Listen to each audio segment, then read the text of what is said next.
¿Qué tal a todos? Pues me llamo Pame, soy, como estaba platicando ahorita con Carlos, recién acabo de ingresar al CCM Morelia y bueno, pues muchas gracias por haber venido y hoy les voy a hablar un poco de grupos topológicos extremadamente disconexos. Entonces, esperen, no quiso pasar, ahí está.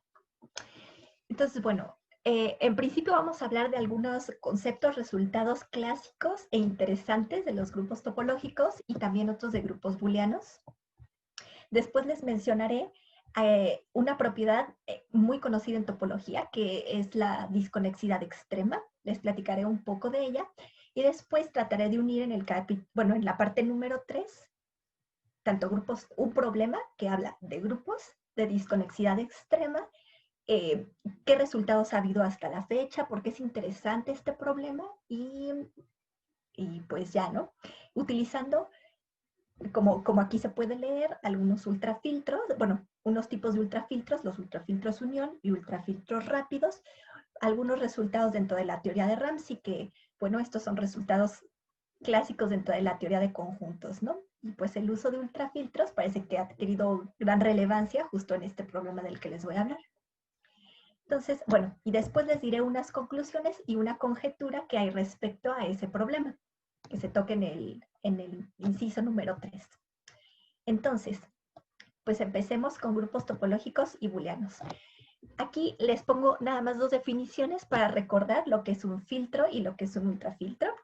Entonces, recordemos que un filtro es una familia de subconjuntos de algún conjunto X que no incluye al vacío, que cumple que el total está en esa familia, que para cualesquiera dos elementos de esa familia, su intersección también se queda en la familia, y si hay un elemento en la familia y alguien que queda por encima de él con la contención, entonces ese alguien que queda por encima también se queda en el filtro. La propiedad número 3, que debe de tener un filtro, se le suele llamar que un filtro es cerrado bajo supraconjuntos, ¿no?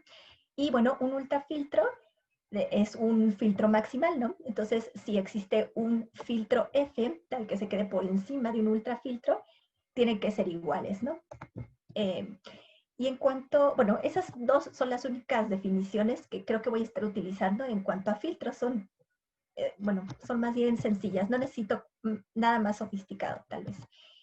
En cuanto a los grupos topológicos, bueno, si tenemos un grupo G con una operación, aquí le puse asterisco, y una topología para el grupo, entonces G será un grupo topológico siempre que la multiplicación y la inversión de sus operaciones sea continua, ¿no? Entonces, pues aquí, ¿no? Que a dos elementos los manda su multiplicación y que a un elemento lo manda su inversa. Solo una pregunta, chicos. ¿Ese sonido sale de mi computadora o de cuál pues? Es por Zoom cada que entra alguien. Ajá. Ya. Ok. Va. Bueno, bienvenidos todos. Entonces, la verdad es que, bueno, trabajar en grupos topológicos, a diferencia de trabajar en espacios topológicos en general, pues tiene varias ventajas. Ahorita van a ver cuáles son, pero no siempre encontrar, bueno, tener un grupo y decir, ah, claro, esta topología va a hacer sus operaciones continuas es como tan inmediato, ¿no? Entonces, bueno, vamos a seguir. Una de las ventajas de trabajar en grupos topológicos, como les decía, es que si definimos las traslaciones por la derecha o las traslaciones por la izquierda, que sería multiplicar por la derecha o multiplicar por la izquierda un elemento, pues resulta que son continuas, ¿no? Como lo dice este teorema. Perdón, son homeomorfismos, ¿no? Tanto las traslaciones, ya sea por la derecha o por la izquierda, ese teorema, que sean continuas, sean homeomorfismos, nos dice todavía algo más fuerte. Lo que nos dice es que todo grupo topológico es un espacio homogéneo. Un espacio homogéneo es que para cualesquiera dos puntos que yo me tome del espacio existe un homeomorfismo que me mapea uno en el otro. Entonces, los espacios homogéneos pues son básicamente espacios que localmente, digamos que si observo yo un punto, como se ve localmente alrededor de él, pues se ve igual en cualquier otro punto, ¿no? Y bueno, el corolario de este teorema es que si tenemos un grupo topológico y una base local para la identidad, entonces este tipo de conjuntos van a ser bases locales para otro X, ¿no? Entonces, en un grupo topológico, yo conozco cómo son las bases locales de cualquier punto solamente conociendo las bases de la base local de la identidad, ¿no? Y lo que pasa en ella, pues es lo que pasará en cualquier otro punto. Esa es, digamos, que una gran ventaja de trabajar en grupos topológicos. Como les mencionaba, conseguirle una topología a un grupo no siempre es tan sencilla, pero la verdad es que hay un teorema que hace las cosas mucho más sencillas. Este teorema es de Selén-Yuke y lo que nos dice es lo siguiente. Si yo tengo un grupo topológico, G, tau, y una base de filtro en G que satisface las siguientes tres condiciones, entonces existe una única topología de grupo tau, G, para la cual B es una base de vecindades para la identidad y además tau es Hausdorff, si solo si la intersección de esta base solamente intersecta, bueno, su intersección es el elemento de identidad, ¿no?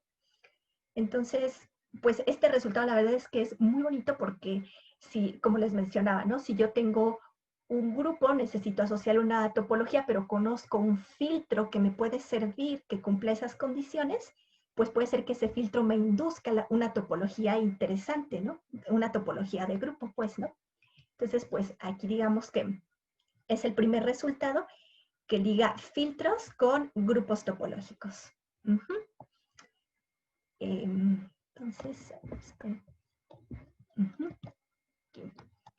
bueno, les iba a comentar antes de la otra diapositiva. La verdad es que trabajar en grupos topológicos es más sencillo porque tenemos las traslaciones continuas, porque es homogéneo, porque podemos encontrarle una topología debida a un ultrafiltro.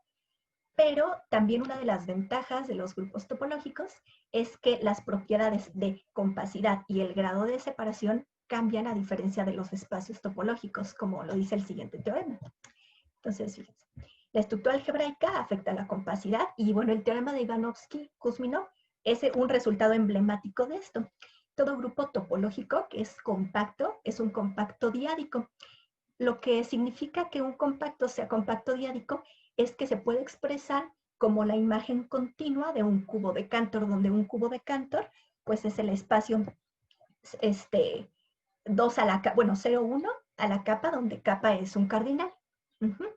Y un corolario de este teorema de Ivanovsky-Kuzminov es que si tenemos un grupo topológico infinito, para cualquier punto en ese grupo existe una sucesión que converge a X, pero no es solamente una sucesión, sino que es una sucesión, perdón, no trivial, ¿no? Es decir, todos los puntos de la sucesión no son X, ¿no? Y converge a X. Pues esta afirmación en general no la podemos hacer en todos los espacios, pero por lo menos en grupos topológicos infinitos sí, ¿no? Que existen sucesiones para cada punto que son no triviales. Y otra de las cosas interesantes es que la estructura algebraica también afecta en la separación de un espacio. Y bueno, pues estos resultados son prueba de ello, ¿no? Por ejemplo, si yo tengo un grupo que es Hausdorff, entonces salta, ¿no? A completamente regular. Si yo tengo uno que es numerable regular, salta normal. Y si tengo un grupo que es normal Hausdorff, perdón, numerable Hausdorff, salta a normal y cero dimensional.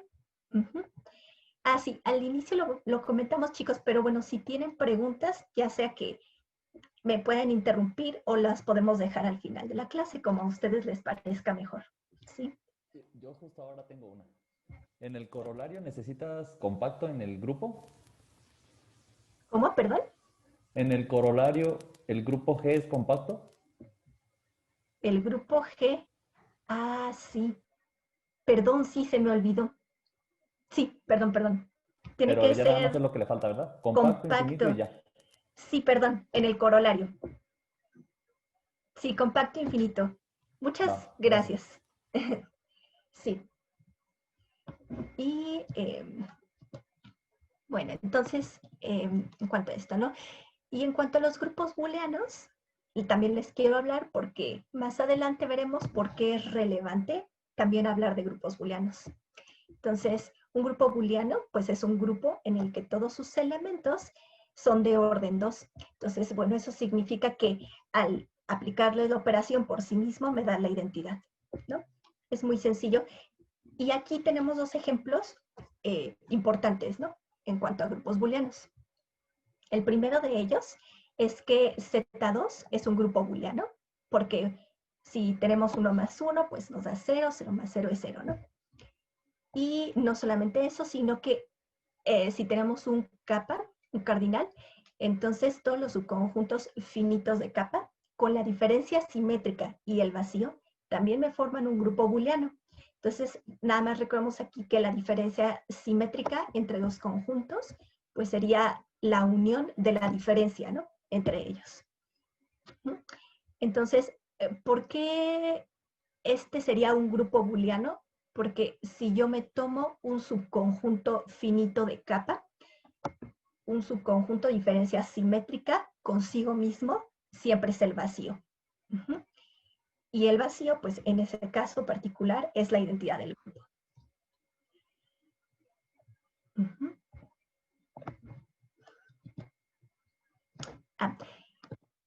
Entonces, todo grupo booleano es un espacio vectorial sobre el campo Z2, ¿no? Porque podemos ver a todo grupo booleano, digo, si tengo un grupo booleano y opero un elemento o varios elementos consigo mismo una y otra vez, pues nada más hay de dos, que me den ese mismo elemento o que me den el vacío. Entonces, por eso puedo ver como que los coeficientes en el grupo, o es 0 o es 1 para todos ellos. Y una de las ventajas de ver a los grupos booleanos como espacios vectoriales es que podemos hablar de ellos en términos de sus bases, como es el siguiente lema. Entonces, si tengo un grupo booleano y kappa es la dimensión de G, entonces G es isomorfo a los subconjuntos finitos de kappa con la diferencia simétrica y el vacío como grupo, ¿no? Les menciono esto, que un grupo booleano se puede ver como espacio vectorial para que este lema tenga sentido decir quién es kappa. Bueno, más bien tenga sentido, perdón, hablar de la dimensión de un espacio, ¿no? Y en este caso, bueno, como caso particular de este lema, tendríamos que todo grupo booleano numerable es isomorfo a omega la menor que omega con la diferencia simétrica. Aquí creo que omití decir quién era omega la menor que omega para mis compañeros que tal vez no están en conjuntos, pero son todos los subconjuntos finitos de los naturales. La razón por la que todo grupo booleano es isomorfo a omega la menor que omega es porque todo grupo booleano tendría una base de dimensión omega. Bueno, todo grupo booleano numerable tendría una base de dimensión omega que serían los unipuntuales, ¿no? Los subconjuntos que están conformados por nada más un punto. Y dado que este lema ocurre, el estudio de grupos booleanos numerables es equivalente al estudio de este grupo booleano, de omega la menor que omega, con la diferencia simétrica.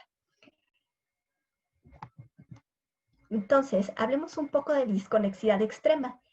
En un momento más retomaré todo lo que hemos visto de grupos y lo voy a juntar con disconexidad extrema. Entonces, la disconexidad extrema es una propiedad topológica que fue introducida por Stone durante su estudio de álgebras booleanas completas, y la razón por la que él introdujo esta propiedad es porque encontró que la forma de caracterizar a un espacio de Stone es viendo si su álgebra booleana era completa. Entonces aquí se los menciono, ¿no? Y les creo que una álgebra booleana es completa si solo si su espacio de Stone asociado es ED. Entonces, como definición de extremadamente disconexo, bueno, un espacio es ED si es Hausdorff, y para todo abierto, su cerradura es abierta. Y si X está en X, decimos que el espacio total es extremadamente disconexo puntualmente, o sea, en el punto X.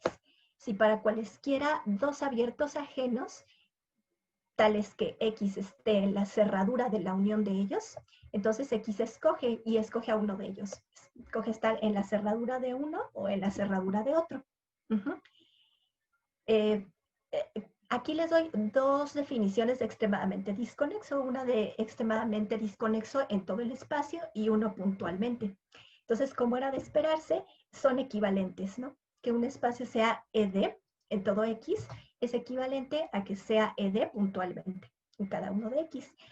Y en grupos topológicos en particular, bastará comprobar que en un punto el espacio es ED para afirmar que el espacio es ED.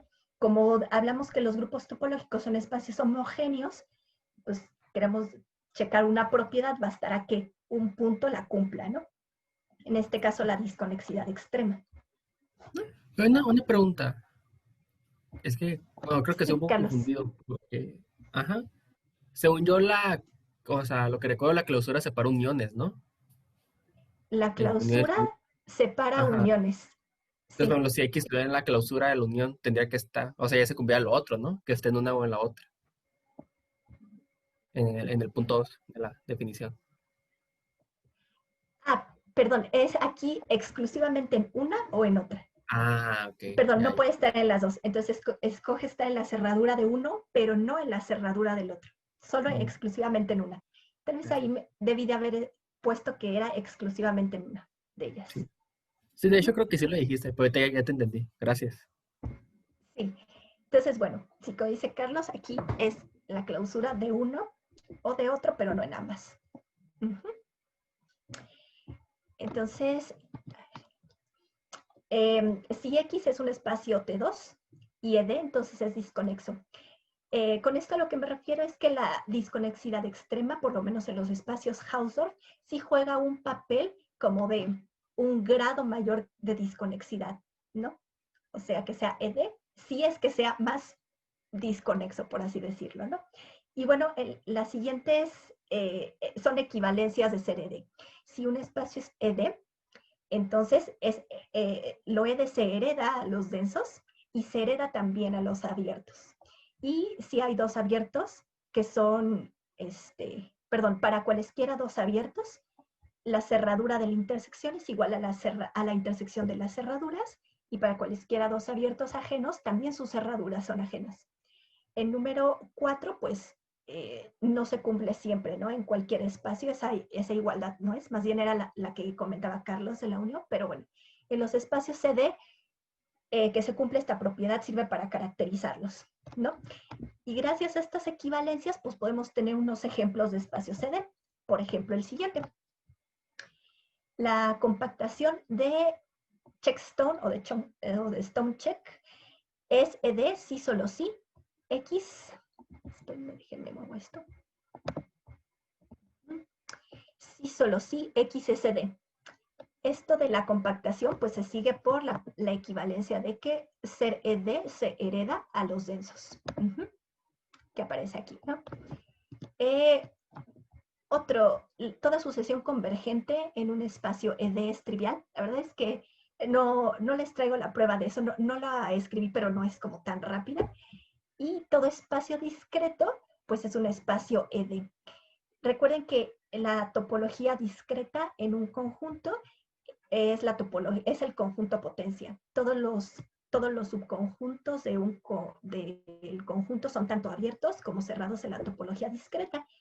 Todo espacio discreto es CD porque, miren, siguiendo aquí la definición de EDEM, si pues cualquier subconjunto abierto que nos tomemos, su cerradura va a seguir siendo abierta, porque cualquier subconjunto, les digo que es abierto y cerrado, ¿no?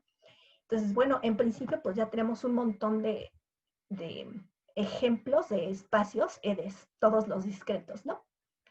Y además un teorema bien interesante de Maligin.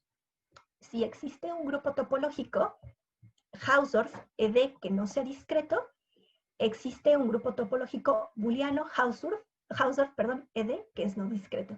Entonces, si se fijan, aquí en este teorema, este teorema es la verdadera razón por la que yo les platicaba de espacios booleanos, porque, bueno, pues digamos que aquí el estudio de los EDs en grupos booleanos se pueden reducir al estudio, en grupos topológicos se reducen al estudio de los EDs en grupos booleanos, ¿no?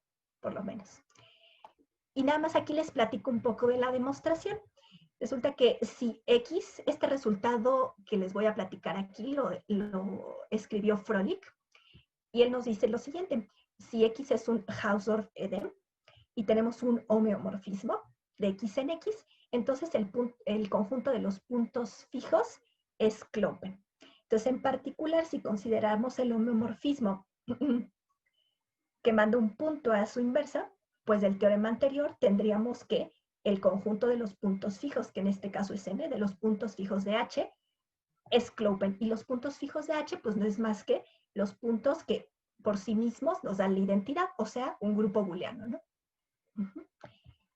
Entonces, si tenemos un grupo Hausdorff ED, pues el conjunto de sus puntos fijos sería Klopen, ¿no?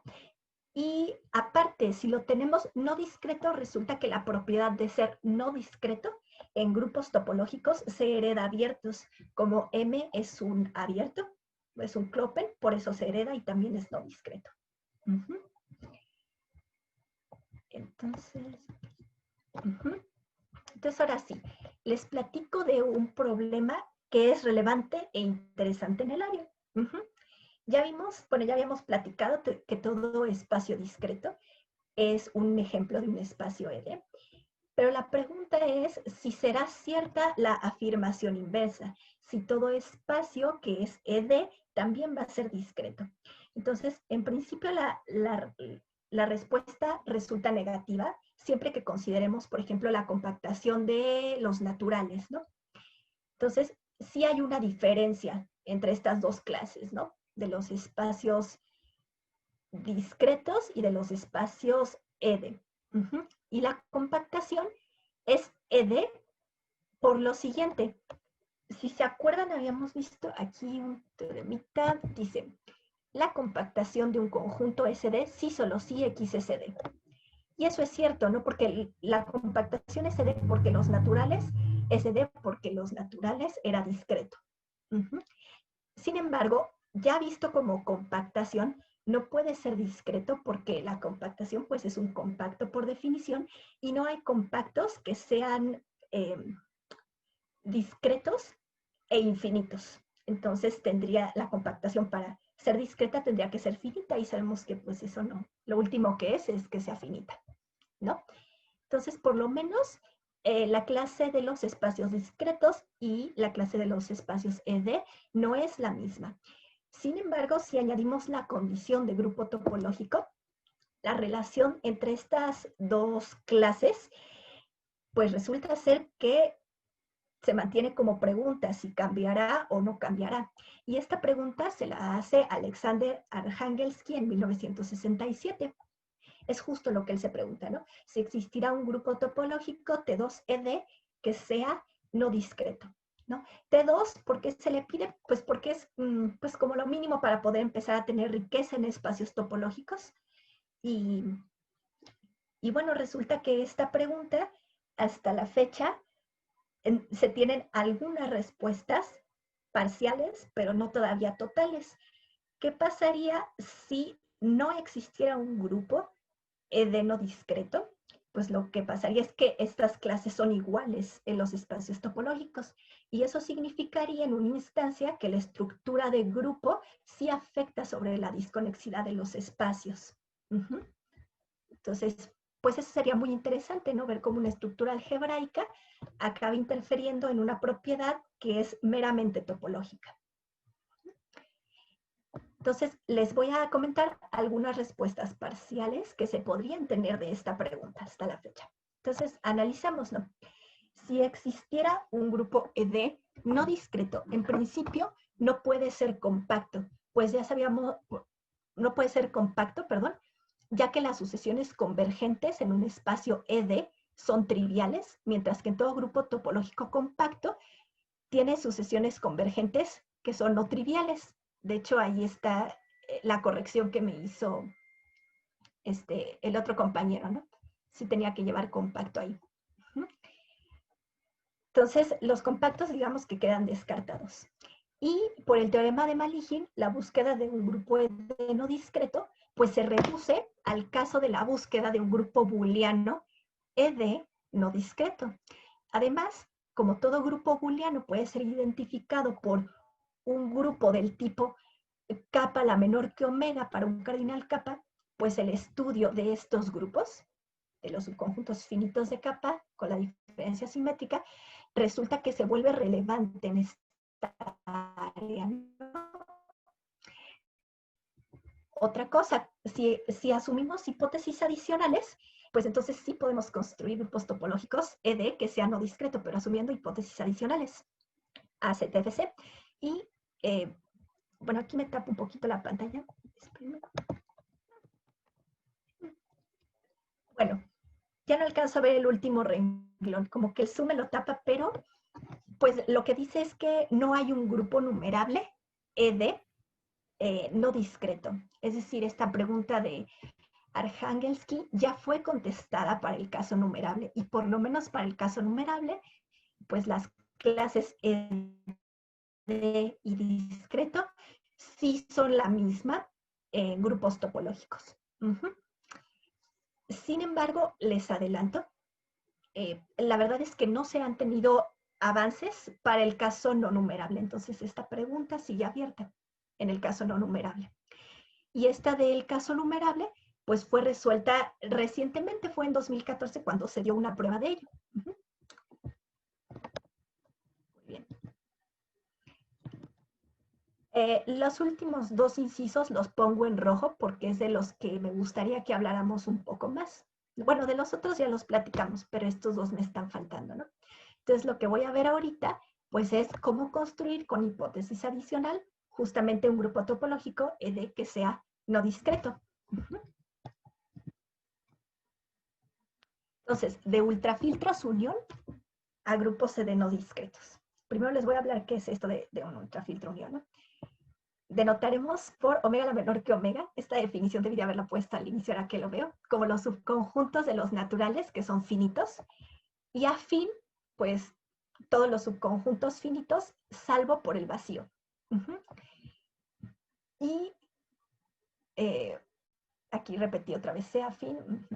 Una sucesión bloque, en fin, es una sucesión infinita ajena por pares, para la cual el máximo de A sub n es menor que el mínimo de A sub n más 1. Entonces, pues, a ver si puedo rayar aquí. Entonces, una sucesión ajena, en fin, pues no se vería más que si esta es, por ejemplo, mi recta con los números naturales, pues se vería como cachitos ajenos de la recta, ¿no? En donde cachitos finitos de la recta, en donde el máximo de un cacho es menor que el mínimo del siguiente, ¿no? Y así, consecutivamente, ¿no? Si tenemos si A es una sucesión, en fin, entonces definimos el conjunto finite union de A. Definimos el conjunto finite union de A como el conjunto de las uniones finitas de elementos de A.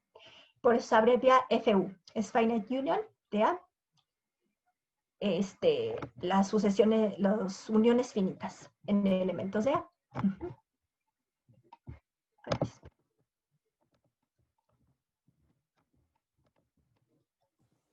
Disculpa, en la definición da igual si pides que sean intervalos los AN. ¿En la definición? Ajá, o sea, si tú defines sucesión bloque como que todos sean intervalos, ¿da igual? Sí. ¿Los estás pensando como intervalos o como nada No, más finitos? no, solamente como finitos. No los había pensado como intervalos. Solo como Va, gracias. subconjuntos finitos, en donde el máximo de uno es menor que el mínimo de otro. Va, gracias. Bueno, en cuanto a la definición de finite union, esa sí, por ejemplo, no se define exclusivamente para las sucesiones bloques, esa se define en general, pero yo la voy a estar utilizando para sucesiones bloques. Y bueno, nada más, antes de definir los ultrafiltros unión, que es a lo que yo espero llegar, les recuerdo el teorema de Feynman para uniones finitas. Entonces nos dice que si tenemos una partición de fin, entonces existe un I y existe un de una sucesión bloque de fin, de forma que esa sucesión bloque se queda contenida en un pedazo de la partición y aparte el finite union de D esa sucesión bloque también se queda contenida en I. Nada más para recordarlo, el teorema de Feynman pues pertenece a estos teoremas que son tipo Ramsey, en donde se caracterizan en general porque digamos que yo tengo una partición del espacio total y puedo encontrar una subestructura que se quede en un pedazo de esa partición. En este caso, la subestructura es el D. Y lo interesante aquí es que todo el finite union de D se queda en un pedazo de la partición, ¿no? Como este teorema de Feynman es para uniones finitas, pero bueno, si aquí le cambiamos unión por otra operación entre grupos, sigue funcionando. Y la razón por la que necesito el teorema de Feynman es justo para construir, ahora sí, el ultrafiltro unión. Entonces veamos un ejemplo de un grupo topológico edeno discreto consistente construido en el espacio booleano omega la menor que omega con una topología inducida gracias al teorema 1 por un ultrafiltro unión. Se me olvidó comentarlo, pero bueno, el teorema 1 es el teorema que les mencioné de Selén-Yu, que nos da una forma de construir topologías de grupo vía ultrafiltros. Entonces, decimos que un ultrafiltro unión sobre fin es un ultrafiltro sobre fin es un ultrafiltro unión si para cualquier U en el ultrafiltro existe una sucesión bloque. Aquí yo le voy a llamar A sub U, subconjunto de fin, de forma que A sub U se queda en el finite union y se queda en U, y finite union está en el ultrafiltro. Esta definición tal vez se ve un poco extraña, pero en otras palabras lo que quiere decir es que un ultrafiltro unión es aquel que tiene como base que su base está conformada por elementos de la forma finite union, donde A es una sucesión bloque en fin. Porque, bueno, si recuerdan, eso es lo que hacen las bases de los ultrafiltros, ¿no? Que dado un elemento del ultrafiltro, yo le puedo meter a alguien que sea como de esta forma, ¿no?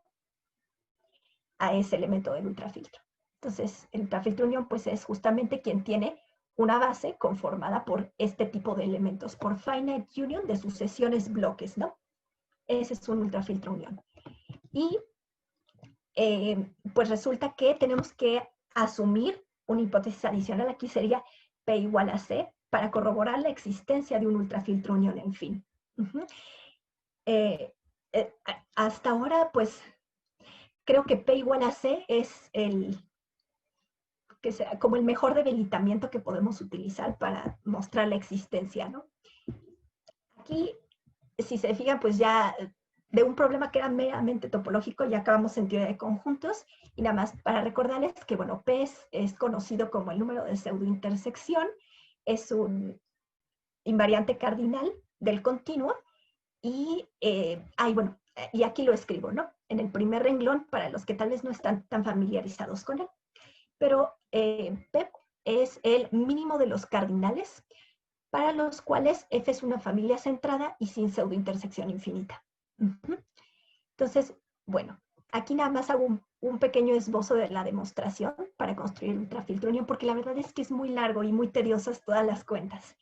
Entonces, bueno, el objetivo, digamos, paso número 1, el objetivo es encontrar una sucesión de A supras alfas que cumplan las siguientes 3 propiedades. Y bueno, aquí omití que previamente hay que enumerar.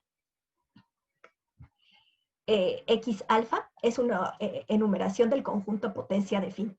Como fin eran los subconjuntos finitos de omega, pues fin es numerable y su conjunto potencial pues sería el continuo, ¿no? Entonces por eso hago esta enumeración aquí. Y en cuanto a los pasos para construir esta sucesión, tienen que cumplir las siguientes 3 propiedades, ¿no? Entonces, que para cada alfa, el A supra alfa sea una sucesión bloque, a la cual aquí ya digo cómo la quiero denotar, ¿no? Y definimos aquí los A sub n supra alfa, digamos, como los segmentos finales del A sub alfa.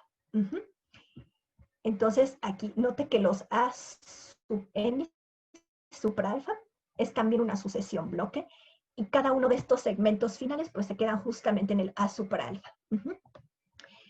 para cualesquiera alfa menor que beta, quiero que se tenga esta contención, ¿no? Que es A supra beta. Aquí no es una casi contención, porque es como cuadradito, y este cuadradito lo que significa es que debe de existir un n, tal que A sub n supra beta se quede contenido en el finite union de A supra alfa. Y la última de las propiedades es que para todo... Esperen, es que ya no puedo ver.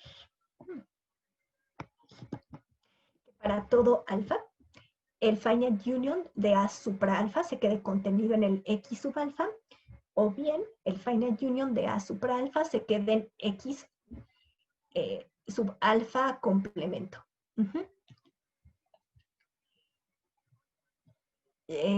Bueno, ¿qué es lo que queremos? O sea, ¿por qué construimos esta sucesión y demás? ¿Y para qué sirve estas propiedades que les pedimos? Pues déjenme, se los aclaro. Fíjense, la tercera propiedad, lo que me está tratando digamos que lo que quisiera sacar de la tercera propiedad es la parte del ultrafiltro, porque el ultrafiltro a final de cuentas es un selector, ¿no? Se queda con un conjunto o se queda con su complemento. Y eso es lo que quisiera de la tercera propiedad. En cuanto a la segunda y la primera propiedad, lo que quisiera es una sucesión que tuviera las propiedades de intersección finita fuerte. Ahorita lo voy a comentar en la siguiente diapositiva. O sea, el paso número 2, si ya tengo construida esta sucesión de A supra alfas, entonces para cada A supra alfa la colección de los finite unions es decreciente, pues los segmentos, bueno, sí, los segmentos finales también lo eran.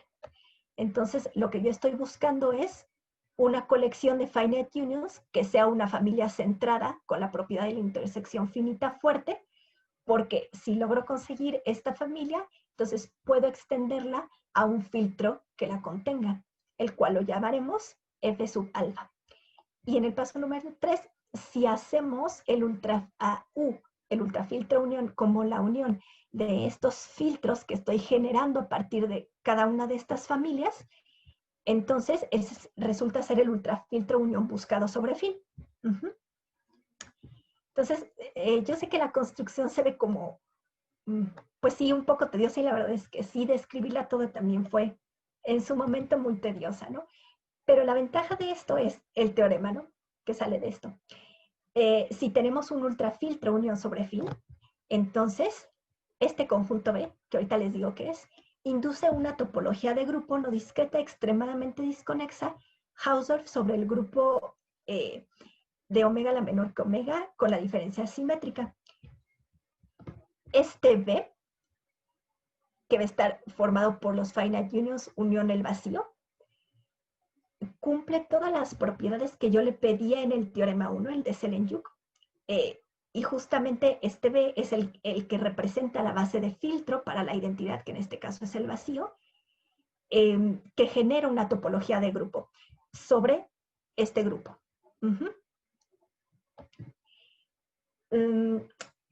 Construir espérenme.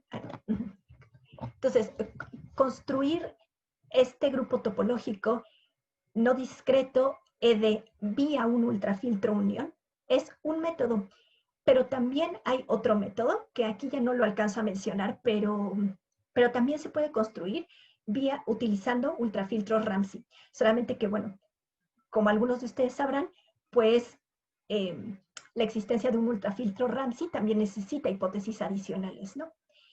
Entonces, y bueno, también es una construcción también un poco tediosa y con muchas cuentas, como lo es esta. Pero bueno, se puede de dos formas con ese teorema 1, ¿no? Ya sea con este ultrafiltro unión o vía un ultrafiltro Ramsey. Y bueno, ahora como les prometí, quiero tocar el otro punto.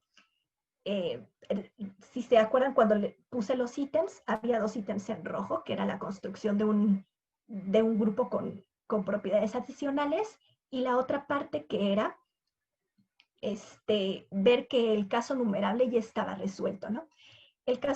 Para el caso numerable de la pregunta de Arhangelsky, como les comentaba, ya lo resolvieron en 2014 una pareja de rusos que se llaman Reznichenko y Sipasheva, y lo que hacen ahí es demostrar lo siguiente. Primero definen lo que es un ultrafiltro rápido.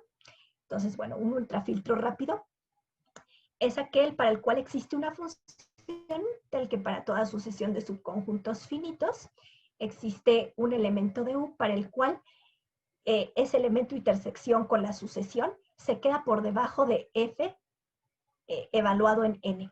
Entonces, como a mí me lo explicaron en algún momento, los ultrafiltros rápidos son aquellos para los cuales existe esta función que crece intuitivamente más rápido que la cardinalidad de estos elementos de aquí, ¿no?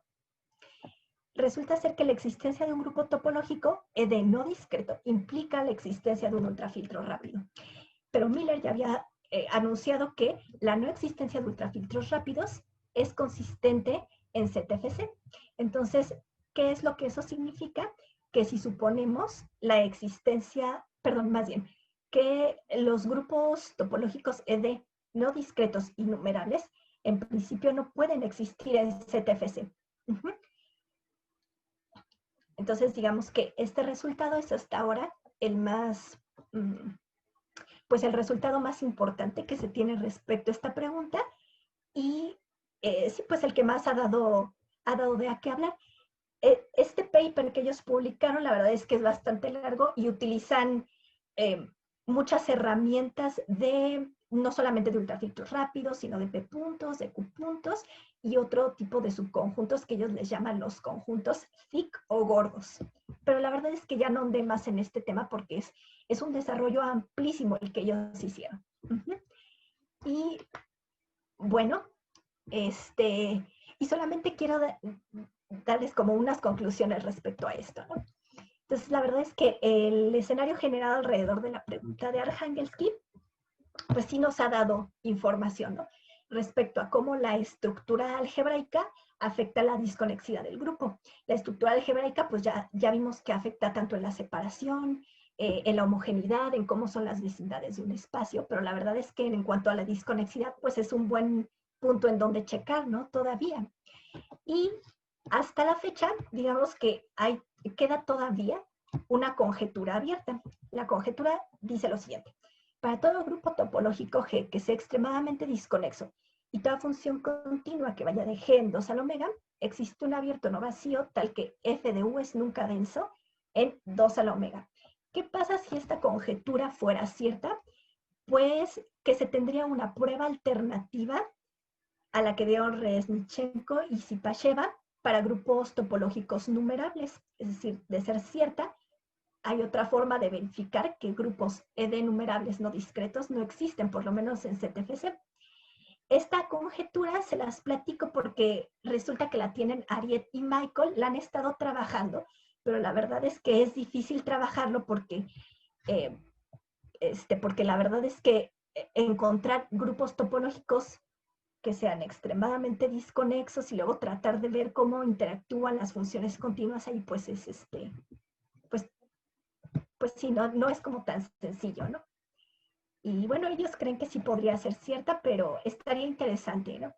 Cómo tendría su desenlace.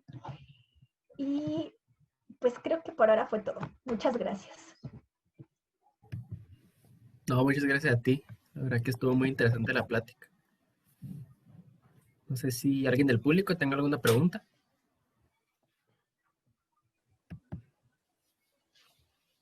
Yo tengo una, pero a lo mejor se sale un poquito. A ver. Nos dijiste hace rato bueno, nos diste un contraejemplo de que las clases de los discretos y los de ED no son iguales, pero el contraejemplo era la compactación de Stonechek de los naturales. Y luego dijiste que en grupos, en el caso numerable, pues sí son iguales. Pero sin pensar en grupos, ¿hay también contraejemplo de un espacio topológico numerable discreto que no sea ED? Ok. O sea, lo mismo que la compactación, Pero Pero hay una numerable. versión numerable del contraejemplo. Chin, César, la verdad es que no estoy segura. Ese es como el ejemplo más tradicional, pero no sabría si hay para el caso numerable, la verdad.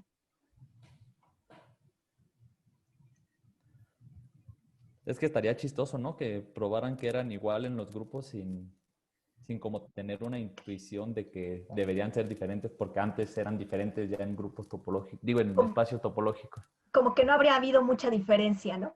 Entonces, No, si te tomas nada más a los naturales y le pegas un ultrafiltro, ¿eso es extremadamente disconexo?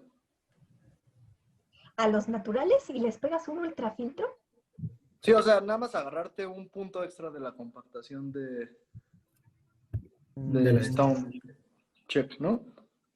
Ujú. Mm, ¿Es USD?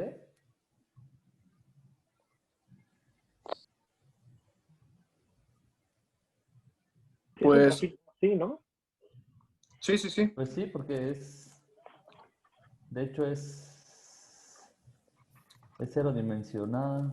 Pues sí, todos los... Sí, justamente el ultrafiltro te asegura la equivalencia de la que habló Pamela con Carlos, ¿no? Ajá, sí, exactamente. mm, la verdad es que no estoy viendo, Jorge, por qué sí sería ED si le pegas a los naturales solo un ultrafiltro.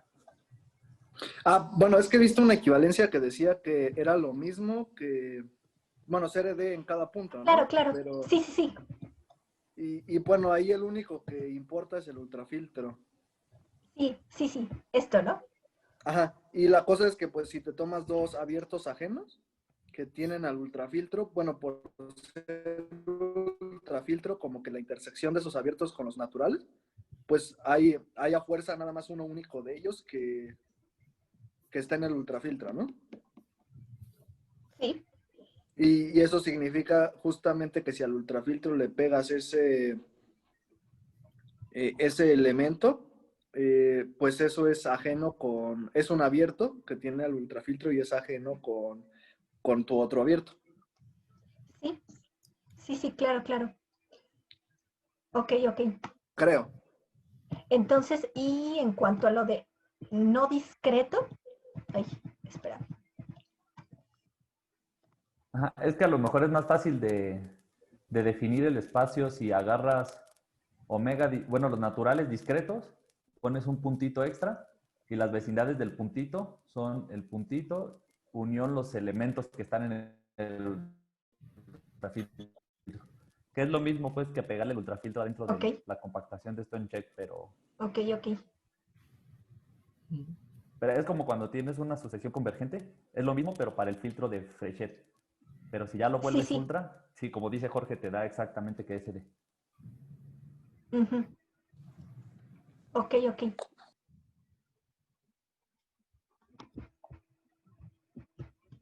Gracias, chicos. Yo tengo, bueno, algunas preguntas que también se salen un poco del tema. Y a lo mejor parecen un poco triviales, ¿no? Pero se me ocurrieron ahorita. No sabes, por ejemplo, si yo tengo un grupo extremadamente desconexo, no sé si hay una caracterización de esta propiedad en las álgebras de grupo asociadas.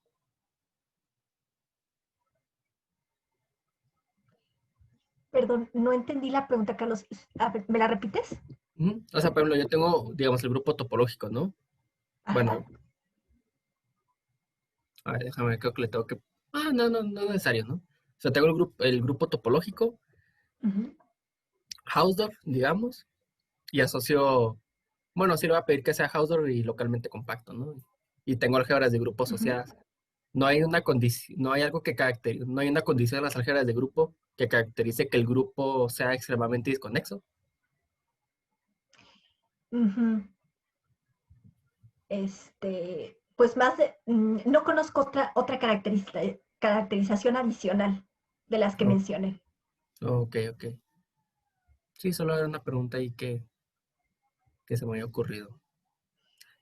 Y tengo, por ejemplo, si yo tuviera un espacio extremadamente desconexo, así está un poco Uh-huh. más salida, no hay una forma de saber si este admite una estructura de grupo que lo hace grupo topológico.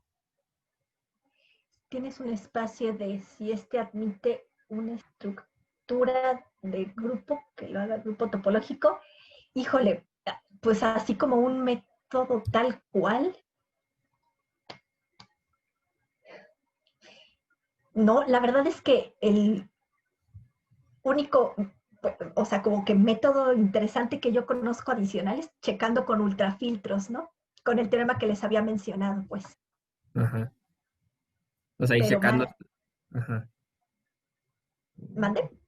O sea, es decir, como que ir checando con los ultrafiltros. O sea, a ver si se puede Sí, ocurrir pero de... sí, checando con ultrafiltros y aún así los ejemplos de ultrafiltros que dan propiedades interesantes no son como que ultrafiltros tan sencillos, sino como ultrafiltros sacados con propiedades combinatorias. Ok, ok. Entonces, como, a ver, como última pregunta. O sea, tú nos mostraste que era consistente con ZFC, que existiera un grupo extremadamente disconexo, pero no discreto, ¿verdad? Numerable, solo para el caso numerable. Vulnerable, ok. Y bueno, la no existencia, ella también sería consistente. Eh, bueno, a ver, creo que entonces ya no entendí, perdón, la pregunta. Tú dices que yo mencioné que era consistente con ZFC. Ajá. Sí, es que es consistente con ZFC la no existencia de un grupo topológico numerable edeno discreto. Ok. Es consistente, como lo demostraron Reznichenko y Sipacheva, porque la no existencia de un ultrafiltro rápido es consistente. Entonces, eso lo que se traduce es que por lo menos con esos axiomas no puede existir un grupo topológico ED numerable no discreto en ZFC. Uh-huh. Ah, ya. Ok, ok. Yo creo que tengo una pregunta más. Bueno, no estoy muy seguro de que... Es que justamente ves que como que redujiste el problema a los grupos booleanos. Pero, por ejemplo, si ya sabes si existe un grupo, por ejemplo, no conmutativo. Sí, si consistentemente también existe un grupo numerable no conmutativo o al menos no booleano que no sea discreto, bueno, igual extremadamente desconexo. Ah, ya, o sea, no pensando en grupos booleanos, dices. Sí, como, o sea, la reducción te da que, o sea, como que te ayuda a contestar la pregunta, pero aún si te preguntaras como de grupos no booleanos, Uh-huh. ¿sabes si eso está como respondido o algo así? No, tampoco lo está. De hecho, la reducción a grupos booleanos es como, que sea, digamos que el método que, pues como que una vía que utilizan, pero ni siquiera tocan el tema con los no booleanos, ¿no? Ujú. Vale, muchas gracias. No hay de qué, Jorge. Y de hecho, todos los papers que hay alrededor de eso casi siempre aterrizan en el grupo booleano canónico, ¿no? Y ahí lo estudian.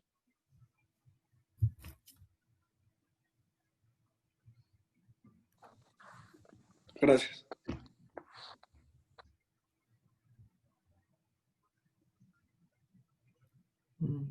Bueno, entonces yo no sé si alguien más tenga una pregunta.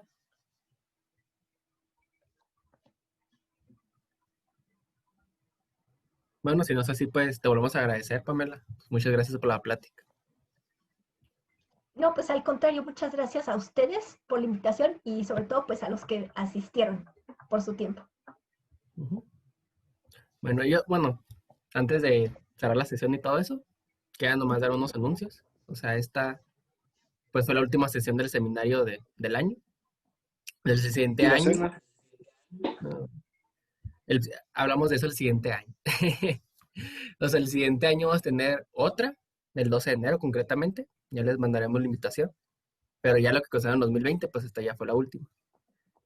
Y ya como segundo aviso, pues nomás decirles que esos seminarios pues se graban y se suben y se sube, ¿no? A la página del Seminario de Becarios. En YouTube uno puede buscar Seminario de Becarios CCM y pues ahí están los videos, ¿no? De las sesiones que hemos hecho, ¿no? A partir de septiembre. Y bueno, pues ya habiendo dicho eso, pues ya les agradezco por haber asistido y esperemos verlos por aquí el siguiente año. Oye, Carlos, ¿ya decidieron las pláticas del siguiente semestre? O sea, bueno, del siguiente semestre no. Es que está esta cuestión de que regresamos el 4 de enero. Ah, sí, todavía Pero- sigue siendo este semestre, ¿verdad? Ajá. Ahí vamos a tener una plática. O sea, en las 3 semanas, desde que entramos hasta que ya termina el semestre, va a haber una última plática. Ujú. Ya lo del siguiente semestre, el que empieza el 14 de febrero, si no mal recuerdo, eso ya lo discutiríamos en otra sesión, ¿no? Así como los invitaríamos, ¿no? Un intermedio entre los semestres para discutir todo eso, ¿no? Ver quién va a exponer, a lo mejor sí que en un cambio de horario, por ejemplo, como se hizo este semestre. Pero eso ya sería posterior. Vale, gracias. No hay de qué. Pues bueno, pues muchas gracias y pues nos estaremos viendo. Felices fiestas.